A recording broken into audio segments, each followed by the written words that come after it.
Hello বন্ধুরা, আসসালামু আলাইকুম। Welcome to my new blog. তো আজকে দেখো আমাদের ঘরে কি নিয়ে চলে এসেছে, কেউ ঘৃণা করবে না কিন্তু, হ্যাঁ। তো এইগুলো হচ্ছে মুরগির পা। দেখে তো সবাই বুঝতে পারছো, তাহলেও আমি বলে দিলাম মুরগির পা নিয়ে চলে এসেছে। মুরগির পা দেখতে যতটা মানে খারাপ, খেতে তার থেকেও বেশি টেস্টি। তো আমার বোন অনেক দিন থেকে বলছে যে মুরগির পা খাবো, মুরগির পা খাবো। তো মানে অনেক দিন থেকেই মানে এই বৃষ্টির কারণে কিংবা যাওয়ার কারণে নিয়ে আসা হয়নি।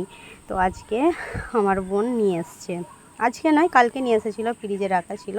তো সকালবেলায় আমরা ওইগুলোই পরিষ্কার করার জন্য রেডি করে নিয়েছি।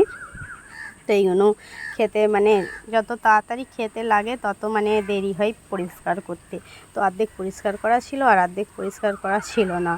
এখন তো জানো সব কিছু মেশিনে পরিষ্কার হচ্ছে, তো অর্ধেক মেশিনে করে দিয়েছিল, অর্ধেক করে দেয়নি। তো এইগুলো তো আমাদেরকে করতে হবে। তো আমরা নিয়ে বসে পড়েছি মুরগির পা পরিষ্কার করতে।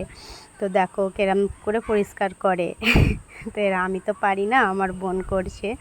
ও বলছে সর আমি একা করে নিচ্ছি, তোরা পারবি না, এক্ষুনি হয়ে যাবে। তো গরম জলে ফার্স্টে দিয়ে চামড়াগুলো করে নখগুলোকে কেটে এই তো সবে দেখো পরিষ্কার হয়ে গেছে। তো এবার আমার বোন এইগুলোকে ধুয়ে নিচ্ছে ভালো তারে। একবার হালকা কুসুম গরম জল করে ধুয়ে নিয়েছে, আর একবার মানে ঠান্ডা পানিতে ভালো করে ধুয়ে নিচ্ছে।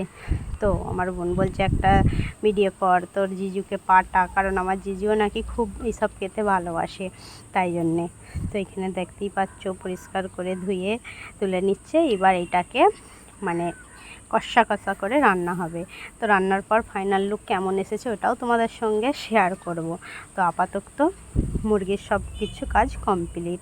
তো এমনিতেই জানো যে গ্যাসের এখন খুব প্রবলেম চলছে, তাই জন্য এই যে আমাদের আজকে ইন্ডাকশনে কালকে আমার মা এই হাঁড়িটা কিনে এনেছে রাঁধার জন্য।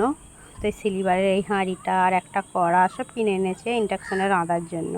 তো আজকে ওইগুলো ধুয়ে আমার বোন বলছে আজকে এতেই রান্না হবে, দেখা যাক। আমার ভিডিওটা ভালো লাগলে লাইক কমেন্ট শেয়ার করে দিও। তো চলো টাটা, বাই বাই, আল্লাহ হাফিজ।